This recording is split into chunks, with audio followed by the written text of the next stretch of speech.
My name is Jamin Goecker. I'm a realtor in South Central Alaska, and my mission is to help you to build an intentional and significant legacy for yourself and your family by coaching you in real estate. And today, what I'm going to be doing is answering a question I get fairly often from homeowners, and that is, I have a home, I want to sell it, and we're currently renting it out.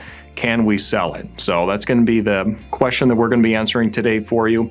Before we get started though, do make sure you give this video a like and subscribe if you haven't done so already. And without further ado, let's go and jump into today's topic of answering the question of what happens when you want to sell your property, but it's currently occupied. So the short answer is that if you want to sell your property and it's currently occupied by a tenant, the answer is yes, you can sell it, but there are a couple of caveats here. So number one, you have to honor the current lease that tenant is on. According to the Alaska Landlord-Tenant Act, you cannot break that lease, nor can the new owners coming in break that lease as well. So if you just signed a year-long lease with some tenants and they're current on their rent and everything's moving along, they've done everything that they're supposed to do according to the contract, then yes, technically you could sell it, but how many buyers are you going to find who want to buy the property and then just let somebody else live in there for a year? Not very likely, but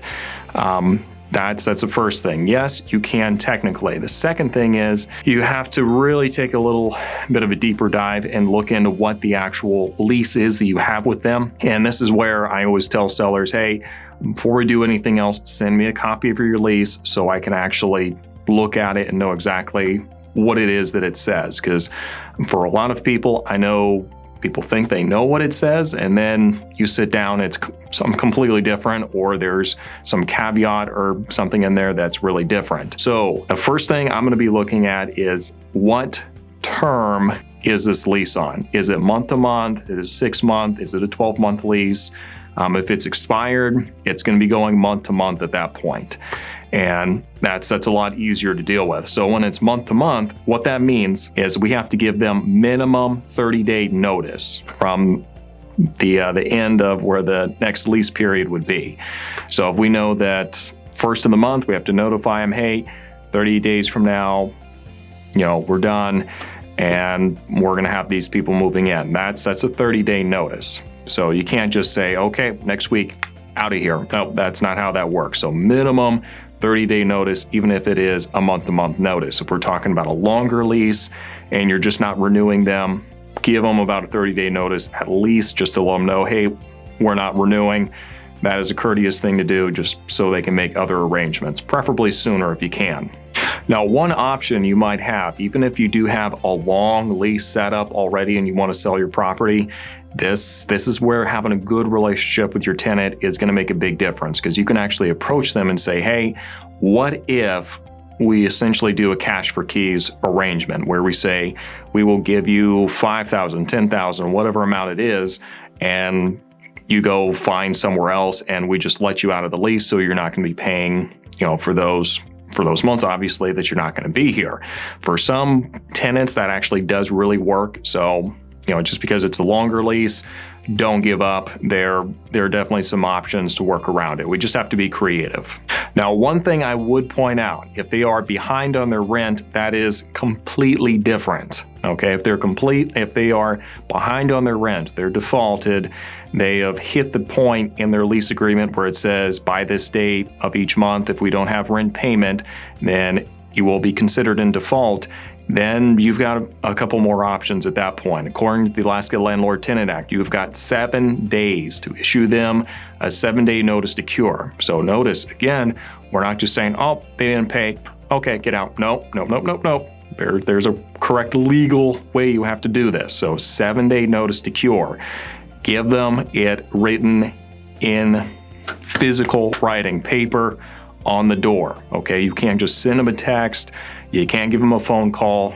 Make it a verifiable form of communication. Post it on the door saying the entire payment of the rent has to be paid. Now, this is rent and rent only. Okay, so we're not including a lot of expenses for utilities or any other arrangement you have.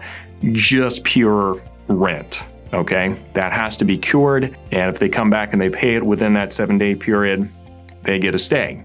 And that's the end of that. And yeah, that does happen. The one thing I would say is that if they come back and they start trying to give partial amounts, don't accept that, because you need to make sure that you have full or no payment. Because as soon as you accept a partial amount, that 7-day clock starts all over again. So all or nothing is going to have to be your standard if you're trying to make it cured up to that point, and if the point is for you to get possession of the property so you can put it onto the market anyway. So that is kind of the short answer I would give as far as whether or not you can sell it in the first place. Let's take a quick break here real quick. For those of you who've been watching for a little while, you know I have a podcast called the Alaskan Journey Podcast, and I actually have interviewed a property manager on there before, talking about dealing with tenants. So do be watching for that episode in the upcoming weeks.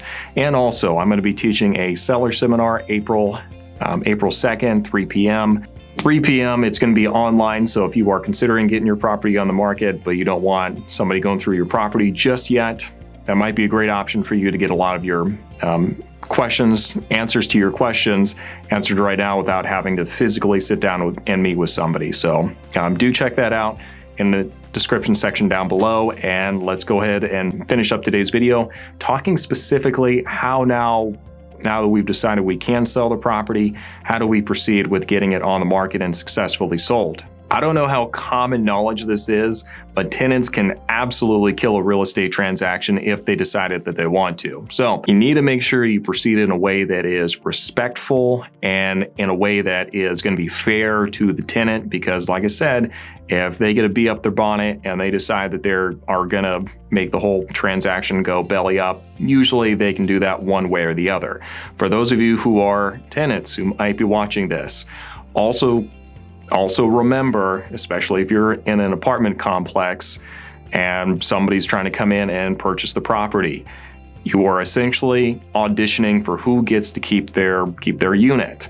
Because especially if it's an apartment complex that somebody's buying, usually it's going to be with an FHA or VA loan. It has to be owner occupied, so somebody's getting the boot.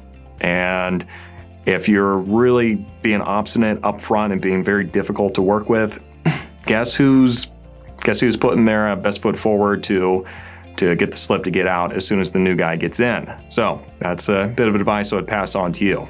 Now, best practice for working with tenants as you're trying to sell the property is have as light of a touch as possible, have as few people going in on a regular basis to take a look at the property. Make sure you coordinate with the tenant ahead of time and say, hey, we're gonna, is it okay if we have people in between this time and this time on this day every day of the week? And that makes it a lot easier for the tenant to be working around that. Because keep in mind, they've got nothing to gain with this property selling. So you really need to make sure this is as convenient for them as possible, instead of just giving them the required 24-hour notice and then just telling them to deal with it, because that's not being very fair to them either. And they're the ones that are having people coming in and going through an area that they've called home for potentially a long time. So be considerate, understand where they're coming from, have as light of a touch as possible, coordinate with them ahead of time when the best showing times are going to be. If you can, make sure the curb appeal is on point. And if you're really concerned about how the inside is going to look, see if you can talk with the tenant and actually offer them maybe a discount on their monthly rent in order for them to really make sure that the property shows well. That can really go a long way, and I'm sure it's going to be something the tenants are really going to appreciate. Now, underlying principle here, make sure you treat people with dignity, honor, and respect, or they will come back to bite you. And this is a prime example of that. So, unfortunately, we can't control every situation. Sometimes you treat some people with dignity, honor, and respect, and they don't reciprocate. But by and large, you treat people with that respect and show them, hey, I understand where you're coming from, and I want to make sure that your voice is heard here, and we're looking out for you as best as possible. But ultimately, we still got to get this property sold. Most tenants are going to appreciate that.